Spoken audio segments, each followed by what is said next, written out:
What's good, folks? It's Nightmare Frame here with a new Warframe video. The Ice King himself shall rise to take back the throne. You heard right, if you love ice powers, then Frost is your guy. Frost was my first Prime Warframe, and I played the living daylights out of him, till he was my most played at 45.3%. God damn, those were the days. But I always felt like he was lacking. He went through so many formats, my builds were changing ever so often, until the time came to put the bad boy down, because there were just so many frames who could do his job better. Frost has always been in a weird place. Either he wasn't so tanky to take hits, or his bubble would just break too quickly because you didn't have enough power or armor. It looked bad for him. And since this frame was my first love, I needed to do something about this. Frost is the prime example of an off-tank in Warframe. The king when it came to protecting an objective, but Limbo could also fulfill that role. He could CC, strip armor, well, so many other frames could do that as well. But I've come up with two builds that turns Frost into the perfect face tank and barrier tank. If and when you feel like doing long endurance runs, he can be your guy, making him a very offensive tank. Or when you need him to protect an objective, stopping anything to get past his defenses, he can be your guy. Before we get into the build, let's quickly go over his abilities and see what he can do. His first ability, Freeze, is self-explanatory. You shoot a projectile and freeze a target. It does mediocre damage, but it gets the job done. Good for isolating priority targets like a Nox, Bombard, Heavy Gunner, and etc. His 2, Ice Wave, sends a frontal cone wave of ice that does cold damage and slows down enemies.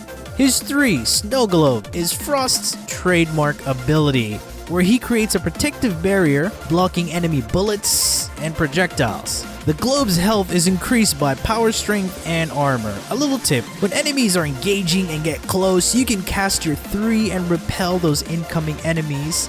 And when those enemies make contact with the newly casted bubble, it can freeze them for a short duration. Enemies who enter the bubble have their movement and attack speed tremendously reduced. If paired with the augment, the enemies have a 50% chance of freezing when they enter.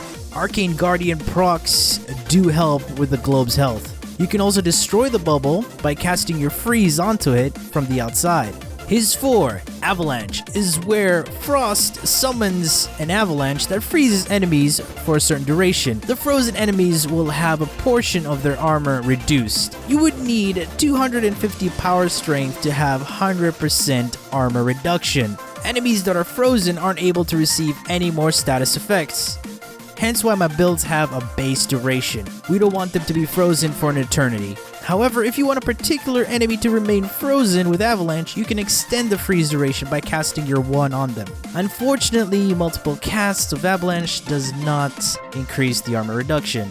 Avalanche is made better with its augment, giving Frost and allies a protective coating for each enemy frozen by Avalanche. Alright, let's get down to the builds. Our first build, the Avalanche build, aka the face tank build.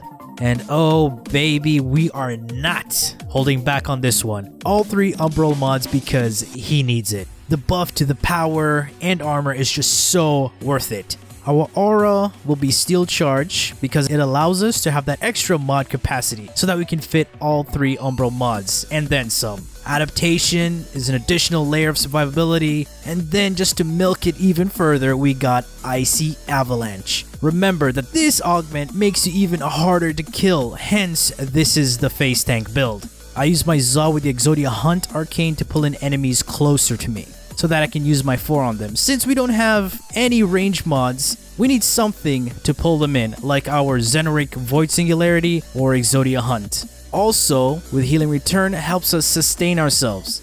And since the Temple Royale block combo gives us that slam attack, it's easy to proc the Arcane without jumping and melee. Flow to provide us with the essential energy pool for our ability casting, and Rage to replenish the energy when getting hit.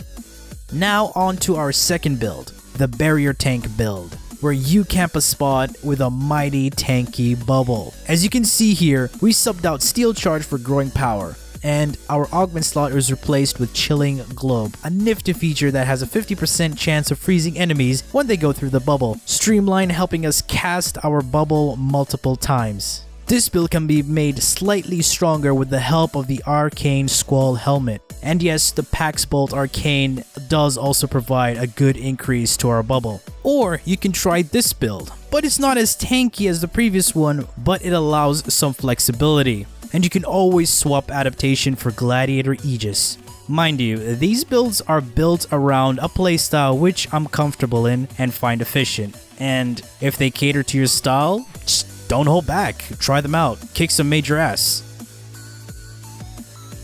Alright folks, that's been it from me. Hope you've enjoyed the video, and if you did, please feel free to leave a like, a share, and subscribe, and as always, peace.